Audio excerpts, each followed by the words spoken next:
Hey, how you doing? This is Adam Post, publisher of more than 1,000 comic books and marketing expert covering companies cancel executive pay tied to DEI.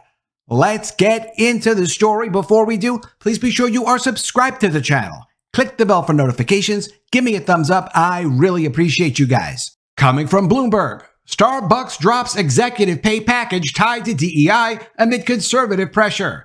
And also from Bloomberg, Uber and Citigroup cut anti-racist from corporate vocabulary following DEI backlash.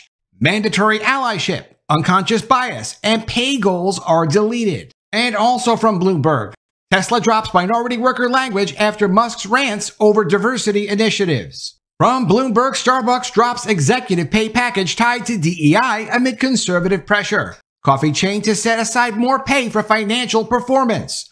Imagine that. You're going to get actually more pay as an executive if you achieve financial goals, rather than goals based on race or sexual preferences. Conservative groups are challenging the legality of DEI goals. And it's important to point out that Starbucks, this is coming from Yahoo Finance, Starbucks Corporation is largely controlled by institutional shareholders who own 74% of the company. These are the big companies like Vanguard and BlackRock at State Street, the companies that push them into this silly ESG agenda in the first place. If Starbucks is doing this, that means the institutional investors want it to happen. Starbucks Corp shareholders approved a plan to drop a bonus tied to DEI goals for its executives and replace it with a more general workforce target, while also shifting more compensation to financial performance. The new structure, approved at an annual meeting on March 13th, nixes a specific goal from the 2023 compensation package that tied 7.5% of executives' bonuses to an undisclosed goal related to diversity, equity, and inclusion. The new plan was approved by 92% of shareholders, the company said in a filing on Friday. The vote is non-binding, but companies tend to make changes in compensation if the plans fail or get significant opposition.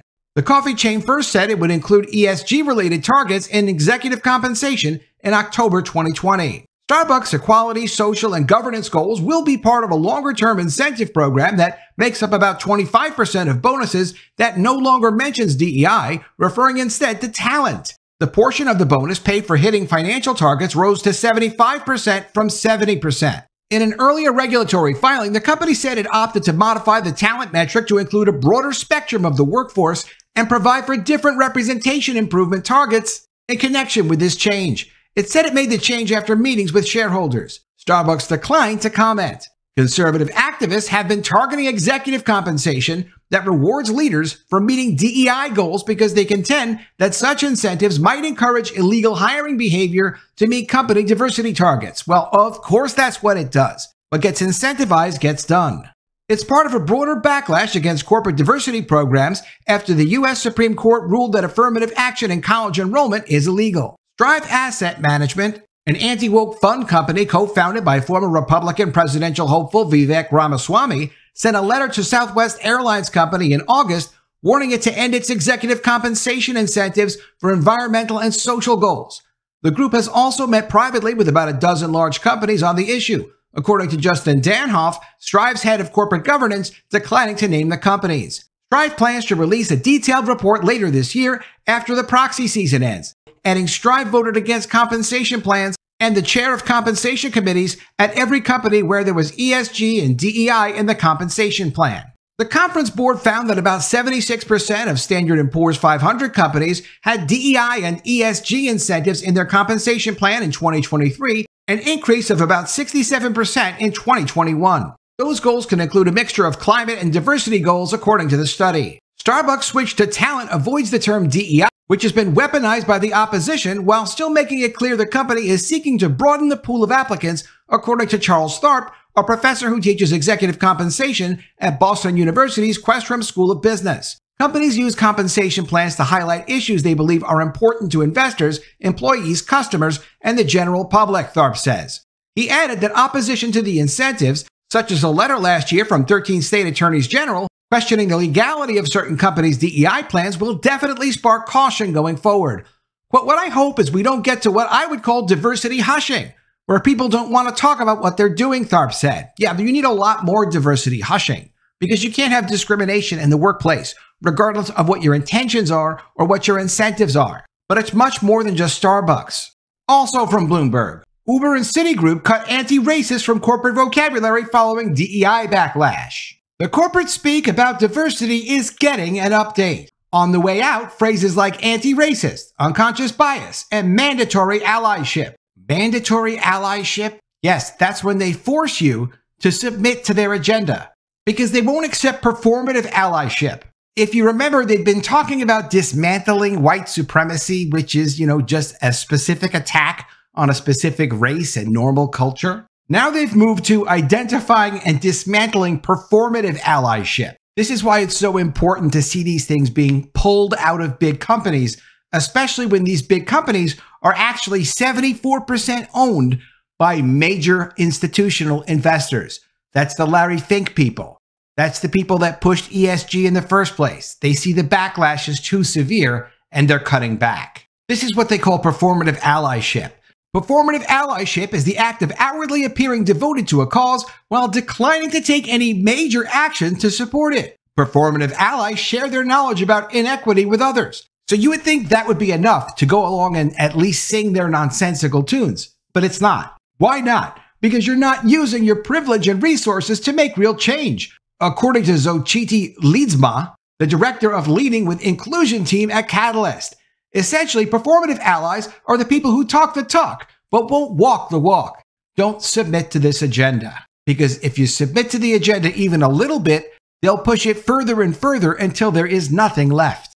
On the way in are softer, vaguer terms designed to avoid controversy. Or, as often as not, no terms at all. Take Uber. Not long ago, the rideshare giant said it wasn't enough for the company to not be racist. In the wake of George Floyd's death in 2020, Uber promised to be anti-racist, a squishy term encompassing efforts to counter systemic racial prejudice.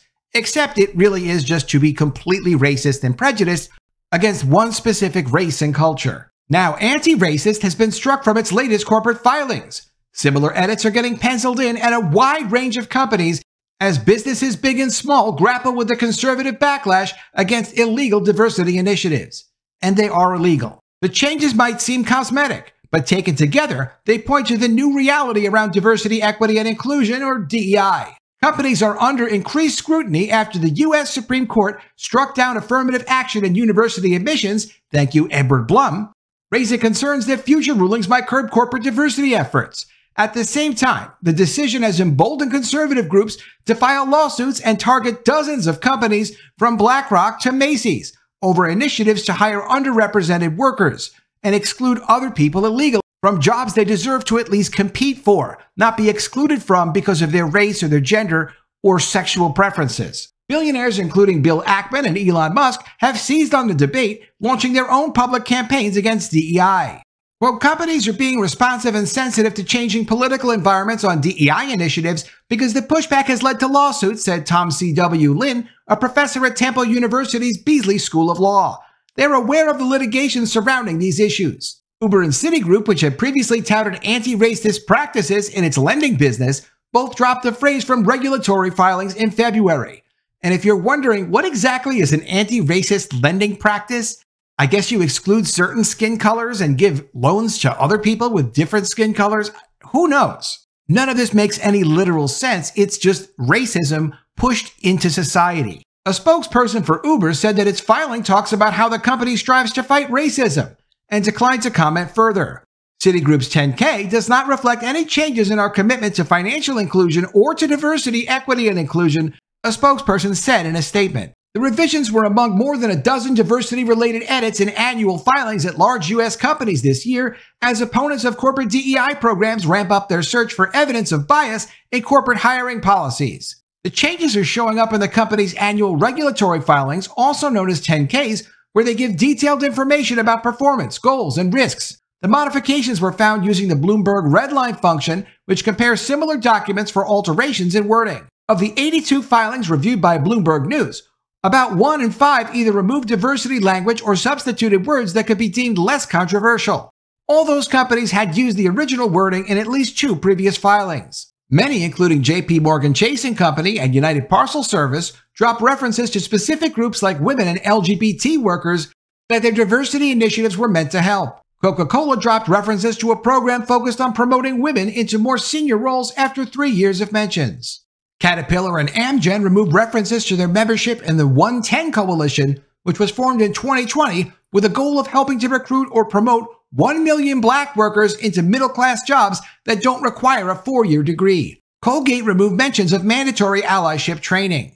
Diversity mentions are in decline. Companies are using the terms DEI and diversity less as backlash grows. Other companies focused on tweaking language around hiring practices and pay. For example, CVS Health Group no longer mentions the incorporation of a diversity metric to a cash incentive program for its senior-most leaders that was introduced in 2021. Citizens Financial Group no longer refers to a goal of having women and people of color make up at least 50% of the candidates for mid and senior level roles. A spokesperson for Citizens said this recruitment goal remains an aspiration. A spokesperson for JP Morgan said the bank remains committed to diversity, and a spokesperson for Caterpillar said the company continues to support initiatives that were removed from the filing. A spokesperson for CVS said the company is focused on incentivizing senior leaders to create an inclusive culture. Representatives for UPS, Coca-Cola, and Amgen did not respond to requests for comment. Quote, companies in this environment where there is certainly more attention to DEI-like programs are being that much more careful to make sure that things are worded really precisely and really accurately, said Ishan Babha, a partner at Jenner & Block in Washington, who advises companies on mitigating legal risks from their DEI policies. Because these companies are getting sued. So a lot of these law firms are getting a lot of extra business because companies are contacting them and saying, look, what do we have to change because we know we're going to get sued? And then they help them. He said that in some cases, companies are minimizing details of their initiatives because just a few lines on a 10K report can be ripe for misimpression about a program that might be quite complex. Bob Hod declined to comment on the specific examples in the Bloomberg News analysis. It's just too risky. To be sure, even though the language is changing, only 1% of companies reported a significant decrease in their DEI efforts, according to a survey by global employment law firm Littler in January. However, the poll of more than 300 US-based C-suite executives found that most chief diversity officers said there had been some change to their company's DEI approach as a result of the Supreme Court decision. Only 11% of diversity leaders said their companies were increasing efforts around social justice initiatives. For some American businesses, promoting their DEI credentials or taking a public stance on a social issue is no longer worth the risk, according to Jill Fish, a business law professor at the University of Pennsylvania Law School. Quote, calling yourself an anti-racist company is a great example of political posturing, Fish said. It's a label. It's not some commitment. It's not some specific action. Companies might be seeing a downside into playing into this hyperpolarization. They at least recognize that it is polarization now. It's not just normal to be, quote, anti-racist or to push racist programs that exclude people from opportunities based on their race or gender or sexual preferences or for any reason that's not legal. And here's a list of changes from their filings at major companies. From Amgen, removed mention of 110 Coalition. 110 is the company pushing for 1 million jobs for black people only that are middle class that don't require a degree, so they're not mentioning them anymore. Bank of America cut outside group cooperation note. Caterpillar removed mention of this 110 Coalition. Citigroup dropped mention of anti-racist practices. Citizens Financial cut references to mandatory inclusion training. Coca-Cola removed women's initiative info. Colgate cut mandatory allyship training. CVS Health dropped diversity pay metric info. Delta Airlines cut black leadership goal mentions. General Motors removed mention of CEO DEI committee. JP Morgan switched to more generic DEI language. Morgan Stanley dropped their diverse representation section. Prudential cut reference to DEI modifier in pay. Robert Half removed language of talent acquisition. Sherwin-Williams, the paint company, changed ID&E to belonging and culture. That would have been inclusion, diversity, and equity. Same thing, just mixed up the words. Uber removed anti-racist from descriptions. UPS cut mention of specific diversity types.